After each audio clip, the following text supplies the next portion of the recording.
ನಮಸ್ಕಾರ. ಈ ದಿನದ ಪ್ರಮುಖ ಮುಖ್ಯಾಂಶಗಳು. ಬಂಗಾಳ ಅಂಗಳದಲ್ಲಿ ಗೋಲು ಯಾರಿಗೆ? ತಮಿಳುನಾಡು, ಕೇರಳ, ಅಸ್ಸಾಂ, ಪುದುಚೇರಿಯಲ್ಲಿ ಇಂದು ಮತದಾನ ಎಣಿಕೆ ಆರಂಭ. ಬೆಂಕಿ ಅವಘಡಕ್ಕೆ 9 ಮಂದಿ ಸಾವು. ದೆಹಲಿಯ ವಸತಿ ಕಟ್ಟಡದಲ್ಲಿ ಭಾರೀ ಬೆಂಕಿ ಅವಘಡ. 22.8% ವಯಸ್ಕರಲ್ಲಿ ತಂಬಾಕು ಸೇವನೆ. ತಂಬಾಕು ಉತ್ಪನ್ನ ಸೇವಿಸುವವರಿಗೆ ಕ್ಷಯ ರೋಗ 2 ಪಟ್ಟು ಹೆಚ್ಚು. ಆರೋಗ್ಯ ಇಲಾಖೆ ಎಚ್ಚರಿಕೆ. 3.8 ಲಕ್ಷ ಜನರು ತಂಬಾಕು ತ್ಯಜಿಸುವಂತೆ ಸಲಹೆ. ಥಾಮಸ್ ಕಪ್ನಲ್ಲಿ ಭಾರತಕ್ಕೆ ಕಂಚು. ಸೆಮಿಫೈನಲ್ನಲ್ಲಿ ಫ್ರಾನ್ಸ್ ವಿರುದ್ಧ ಸೋಲು. ಆಯುಷ್, ಪ್ರಣಯ್, ಶ್ರೀಕಾಂತ್ಗೆ ನಿರಾಸೆ. ಪೂಜೆಯ ನೆಪದಲ್ಲಿ ಲೈಂಗಿಕ ದೌರ್ಜನ್ಯ.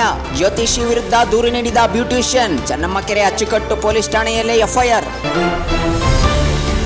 ಜಾತ್ರೆಯಲ್ಲಿ ಅವಘಡ, 18 ಮಂದಿಗೆ ಗಾಯ. ಗದಗದ ತೋಟಚಾರ್ಯ ಮಠದ ಬಳಿ ಘಟನೆ. ಡ್ಯಾನ್ಸಿಂಗ್ ಫ್ಲೈ ಆಟ ಆಡುವಾಗ ಸಂಭವಿಸಿದ ಅವಘಡ.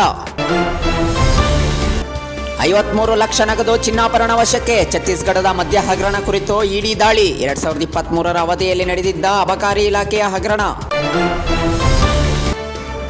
ರಾಜೇಶ್ ಕೂಡ ಶಾಸಕ ಸ್ಥಾನಕ್ಕೆ ಕುತ್ತು. ಶೃಂಗೇರಿ ಕ್ಷೇತ್ರದ ಜೀವರಾಜ್ ಗೆಲುವಿನ ಘೋಷಿಸಿದ ಚುನಾವಣಾಧಿಕಾರಿ.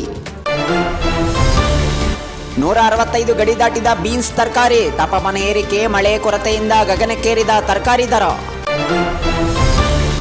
ಹೆಚ್ಚಲಿದೆ ಬ್ಯಾಂಕುಗಳ ಐಟಿ ಸೇವಾ ವೆಚ್ಚ. ಗ್ರಾಹಕರ ದತ್ತಾಂಶವನ್ನು ಸೈಬರ್ ದಾಳಿಯಿಂದ ರಕ್ಷಿಸಲು ಈ ಕ್ರಮ.